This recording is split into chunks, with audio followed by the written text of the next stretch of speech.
सभ्यासरी news से मैं नूपुर। जबलपुर निवासी प्रीति झारिया ने अपने पति की मृत्यु की खबर को बर्दाश्त न कर सकी और वे भदभदा ब्रिज से छलांग लगाकर खुदकुशी कर ली। प्रीति भोपाल में एक कॉलेज में लेक्चरर के पद पर आसीन थी। इनके पति डॉक्टर पराग पाठक भाभा मेडिकल कॉलेज में प्रोफेसर के पद पर आसीन थे। इनकी मम्मी भी एक चिकित्सक ही हैं और 28 अप्रैल को डॉक्टर पराग पाठक की तबीयत अचानक खराब हो गई, जिसके बाद प्रीति अस्पताल में उन्हें एडमिट कराएं, लेकिन 2 अप्रैल को पराग पाठक की मृत्यु हो गई।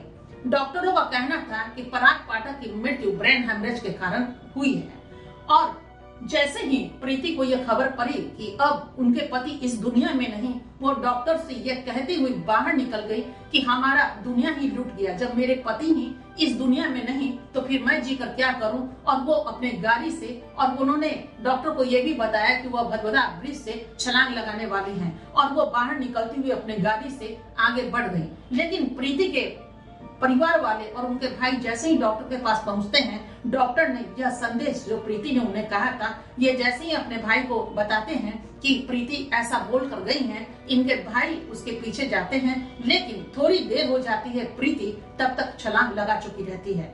खैर, वहाँ गोताखोरों की मदद से प्रीति के शव को बाहर निकाला जाता है और दोनों का पोस्टमार्टम होता है। पोस्टमार्टम के बाद प्रीति का शव उनके परिवार वालों को पुलिस ने सौंप दिया है। लेकिन बहुत दुख की बात है कि पति की मृत्यु के बाद ये कोई भी महिला ये सहन नहीं कर सकती है कि उनकी आंखों के सामने पति की मृत्यु हो जाए।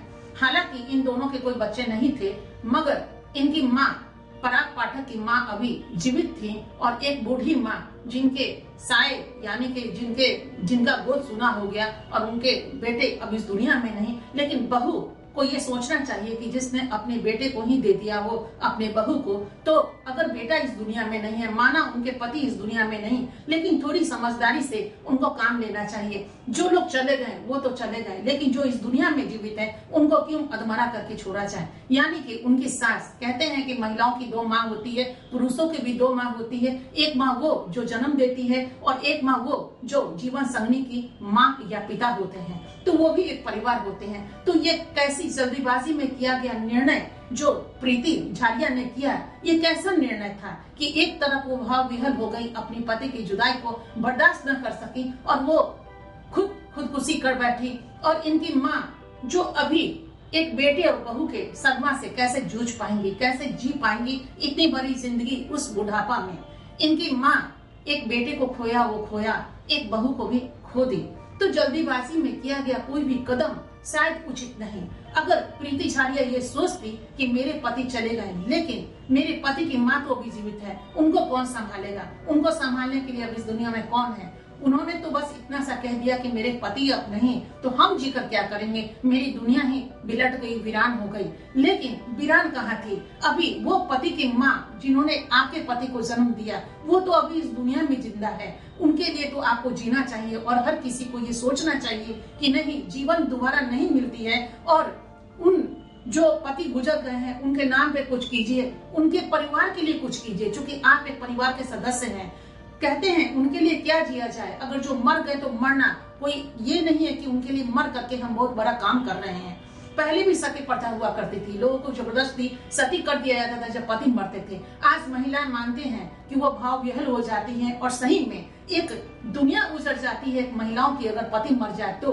लेकिन ये भी एक महिला को सोचना पड़ेगा कि जो पति हमारे साथ रहें और 7 फेरों के रिश्तों को यहीं पे नाम खत्म नहीं हो जाता है कि जहाँ एक पति की मृत्यु हो जाए, एक पत्नी की मृत्यु हो जाए। नहीं, अगर विवाह करके आप उस परिवार में गए हैं और उस परिवार को आप अपना परिवार कहते हैं, तो पति के हर परिवार की आपकी जिम्मेदारी होती है पति के खोने के बाद कि उस जिम्मेदारी को आप ले और बखूबी निभाएं और वो खुशियां, उस जुदाई के गम को उस परिवार को, क्योंकि उस परिवार के वो बच्चे थे अब नहीं है, वो माँ जिन्होंने अपने बच्चे को जन्म दिया और ये दुर्भाग्य है कि एक बेटा अपनी माँ की जीवित रहते हुए उनका राम नाम सत्य हो और उसकी अर्थी उठे, तो उसे संभालना एक बहू का फर्ज होता है। एक बहू मत बनिए, उस समय एक बेटी बनिए और उनका एक सहारा बनिए, ये उचित था। लेकिन खैर उन दोनों का अर्थी एक साथ उठाया गया और उन दोनों ने इस दुनिया को अलविदा कहा। लेकिन ये अलविदा तो हो गया, लेकिन अब उनकी माँ के पास कौन रहेगा? ये एक बहुत गहरा सवाल है,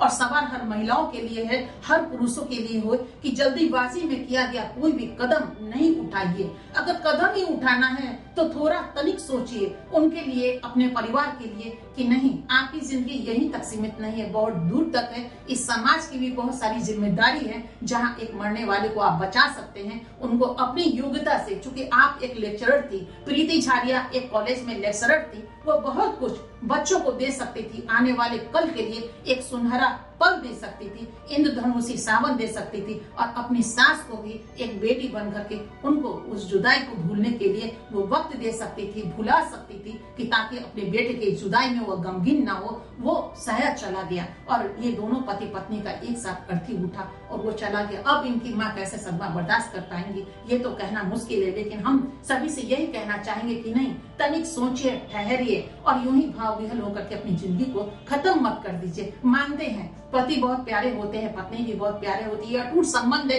जो कि 7 फेरों का संबंध है, 7 वचनों का ये रिश्ता होता है, जिसे हम लोग जिंदगी भर निभाते हैं। लेकिन उस परिवार की भी जिम्मेदारी कौन निभाएगा? अगर आप ही चले जाएंगे और खुदकुशी कर लेंगे तो उस परिवार की लायबिलिटी कौन निभाएगा? ये जिम्मेदारी आप पे होती है, वो पति का मामला हो या पत्नी का मामला हो, जिम्मेदारी को बखूबी निभाइए और बिलटने मत दीजिए, बिखरने मत दीजिए, उसे समेटिए और खुद के दर्द को बर्दाश्त कीजिए, खुद के दुख को पीजिए, और दूसरे के दुख को अपना दुख बना करके और वहां पे एक अच्छी जिंदगी जीने की कोशिश कीजिए।